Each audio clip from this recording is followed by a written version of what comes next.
നമസ്കാരം. വ്യക്തിപരമായ ലൈംഗിക ആരോപണങ്ങൾ തെരഞ്ഞെടുപ്പിൽ മുന്നണിയെ ബാധിക്കുന്നു, ബാധിച്ചിട്ടുണ്ട് എന്നാണ് ചരിത്രം പറയുന്നത്. സോളാർ കേസിലെ ആരോപണങ്ങളിൽ 2011 ഉമ്മൻചാണ്ടി സർക്കാർ തരിപ്പണമാകുന്നത് കണ്ടു. 100 സീറ്റുമായി അധികാരത്തിൽ എത്തിയ 2001 AK ആന്റണി ഉമ്മൻചാണ്ടി സർക്കാർ ഐസ്ക്രീം പാർലർ ആരോപണത്തിന് പിന്നാലെ ഛിന്ന ഭിന്നമാകുന്നത് കണ്ടു. 1996 EK നായനാർ മന്ത്രിസഭയുടെ കാലത്ത് വനം ഗതാഗത മന്ത്രിയായിരുന്ന നീലലോഹിതദാസൻ നാടാർക്കെതിരെയായിരുന്നു സ്ത്രീത്വത്തെ അപമാനിച്ചെന്ന പരാതി.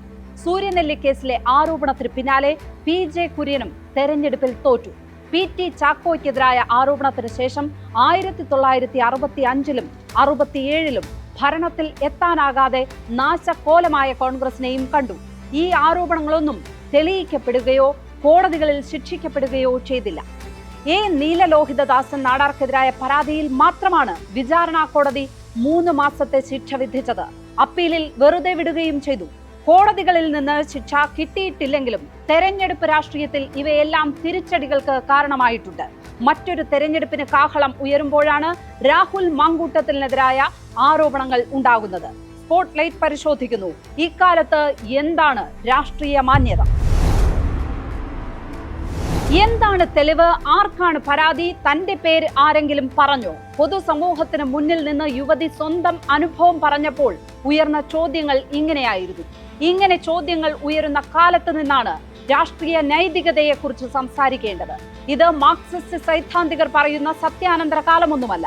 അതൊക്കെ 1960കളിൽ തന്നെ ലോകത്ത് സംഭവിച്ചു കഴിഞ്ഞതാണ്. ആര് പറയുന്നതാണ് നുണ, ആര് പറയുന്നതാണ് സത്യം എന്നറിയാതെ ജനത നക്ഷത്രമെണ്ണുന്ന അനേകം അനുഭവങ്ങൾ പതിറ്റാണ്ടുകളായി നമുക്ക് മുന്നിലുണ്ട്.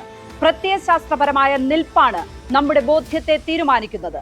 സമ്പൂർണ്ണ ഇടതുപക്ഷക്കാരനായ ഒരാൾ രാഹുൽ മാങ്കൂട്ടത്തിനെതിരായ ആരോപണം പൂർണ്ണമായും വിശ്വസിക്കും. സമ്പൂർണ്ണ കോൺഗ്രസുകാരനായ ഒരാൾ രാഹുൽ അങ്ങനെയൊന്നും ചെയ്യില്ല എന്നും വിശ്വസിക്കും. അന്ധമായ രാഷ്ട്രീയ വിധേയത്വമുള്ളവർക്ക് സ്വന്തം നേതൃത്വം പറയുന്നതിനപ്പുറം മറ്റൊരു സത്യമുണ്ടാവില്ല. എന്നാൽ വ്യക്തിപരമായ കോമൺ സെൻസ് പ്രവർത്തിക്കുന്നവരുണ്ട്. സ്വന്തം ചിന്ത കൂടി എരിച്ചു തീരുമാനങ്ങൾ എടുക്കുന്നവർ. അവർ എത്തിച്ചേരുന്ന നിഗമനങ്ങളാണ് തെരഞ്ഞെടുപ്പ് വിജയിയെ തീരുമാനിക്കുക.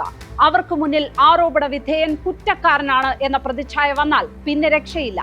ആരോപണങ്ങൾ രാഷ്ട്രീയ പ്രേരിതമാണെന്ന് ഇങ്ങനെയുള്ളവർക്ക് തോന്നിയാൽ അതായിരിക്കും വരാൻ പോകുന്ന വിധി.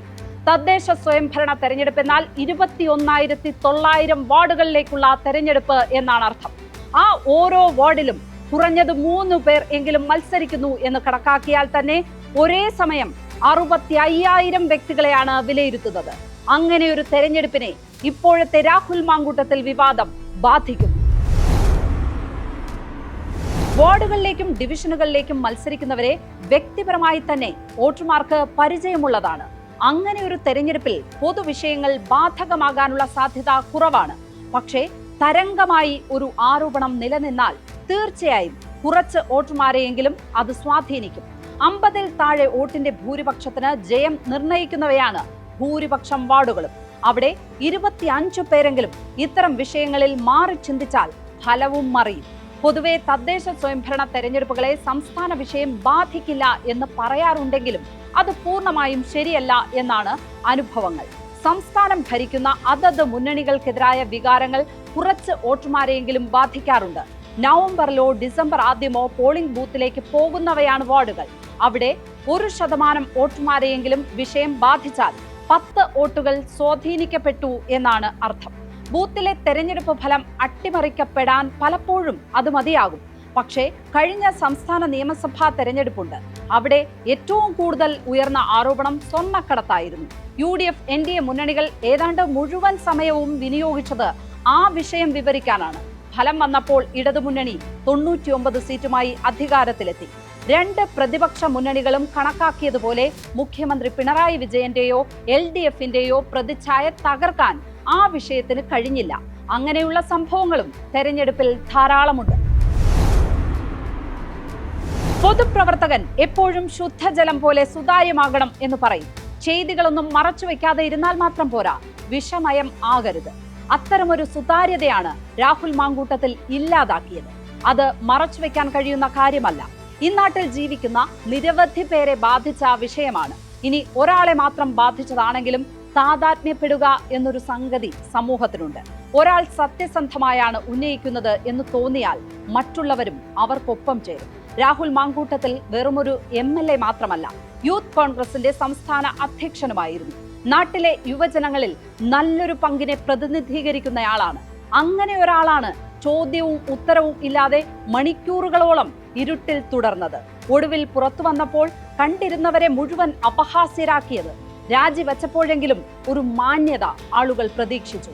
എന്റെ പേരെടുത്ത് പറഞ്ഞ് പരാതിയില്ലെങ്കിലും ധാർമ്മികതയുടെ പേരിൽ ഞാൻ രാജിവെക്കുകയാണ് എന്ന് പറയുമെന്നായിരുന്നു നിഷ്കളങ്കർ പ്രതീക്ഷിച്ചത്. എന്നാൽ അതുണ്ടായില്ല. ആദ്യം തെളിവ് കൊണ്ടുവരാനാണ് ആവശ്യപ്പെട്ടത്. പിന്നെ തന്റെ ഒരു ഔദാര്യം പോലെ രാജി പ്രഖ്യാപിച്ചു. രാഷ്ട്രീയ മൂല്യങ്ങളുടെ മാറ്റുരയ്ക്കപ്പെടുന്നത് ഇത്തരം സന്ദർഭങ്ങളിലാണ്. അവിടെ അപമാനിക്കപ്പെട്ടത് പരാതി ഉയർത്തിയവരല്ല, വോട്ട് ചെയ്ത് ജയിപ്പിച്ചവരാണ്. രാഹുൽ മാങ്കൂട്ടത്തിൽ ഇപ്പോൾ കോൺഗ്രസിനൊരു ബാധ്യതയാണ്. ഇടതുമുന്നണിക്കെതിരെ സർവ്വകക്ഷിയും കെട്ടി പോരിൽ മുന്നേറി വരികയായിരുന്നു. ചോർന്ന കത്തിന്റെ പേരിൽ CPIM നേതാക്കൾ വിശദീകരിച്ച് വശം കെട്ട് നിൽക്കുകയായിരുന്നു. സംസ്ഥാന സെക്രട്ടറി MV ഗോവിന്ദനാണ് കത്തിന്റെ പേരിൽ ഏറ്റവും കൂടുതൽ ചോദ്യങ്ങൾ നേരിട്ടത്. പക്ഷേ ആ കത്തിപ്പോൾ വിഷയമല്ലാതായി. അതിന് കാരണക്കാരൻ രാഹുൽ മാങ്കൂട്ടത്തിലാണ്. രാഹുൽ പാലക്കാട് നിന്ന് ജയിച്ച് കയറിയിട്ടേയുള്ളൂ. അടുത്ത തെരഞ്ഞെടുപ്പിലും സ്വാഭാവികമായും പാലക്കാട് നിന്ന് തന്നെ മത്സരിക്കേണ്ടതായിരുന്നു. ആ സാധ്യതയുടെ ശോഭയാണ് ഈ വിവാദത്തിലൂടെ കെട്ടത്. ഇനി രാഹുൽ മാങ്കൂട്ടത്തിൽ പാലക്കാട് മത്സരിച്ചാൽ വിഷയം പാലക്കാട് മാത്രമല്ല ഉയർന്നു വരിക. 140 മണ്ഡലങ്ങളിലും LDFും NDAയും ഉയർത്തും. ആരോപണ വിധേയരെ കോൺഗ്രസ് ഇങ്ങനെ സംരക്ഷിക്കുകയാണെന്ന് ചൂണ്ടിക്കാണിക്കും. അതുണ്ടാക്കാൻ പോകുന്ന ആഘാതം ചില്ലറയാകില്ല. 1,00,000 വോട്ട് പോൾ ചെയ്യുന്ന മണ്ഡലത്തിൽ 1% ആളുകളെ സ്വാധീനിച്ചാൽ തന്നെ ഫലം മാറാം. ത്രികോണ മത്സരം നടക്കുന്ന മണ്ഡലങ്ങളിലൊക്കെ 1000 വോട്ടിനൊക്കെയായിരിക്കും വിധി നിർണയിക്കുക. രാഹുൽ മാങ്കൂട്ടത്തിൽ ഒരു കേസിൽ നിന്നല്ല, ഒരുപാട് കേസുകളിൽ നിന്ന് കുറ്റവിമുക്തനാകണം. ദിവസവും കേസുകളുടെ എണ്ണം കൂടി വരികയാണ്. അതിന് കഴിഞ്ഞില്ലെങ്കിൽ പാലക്കാട് കോൺഗ്രസിന് പുതിയ സ്ഥാനാർത്ഥിയെ മത്സരിപ്പിക്കേണ്ടി വരും. സ്പോട്ട്ലൈറ്റ് ഇനി മറ്റൊരു വിഷയവുമായി നാളെ ഇതേ സമയം. നമസ്കാരം.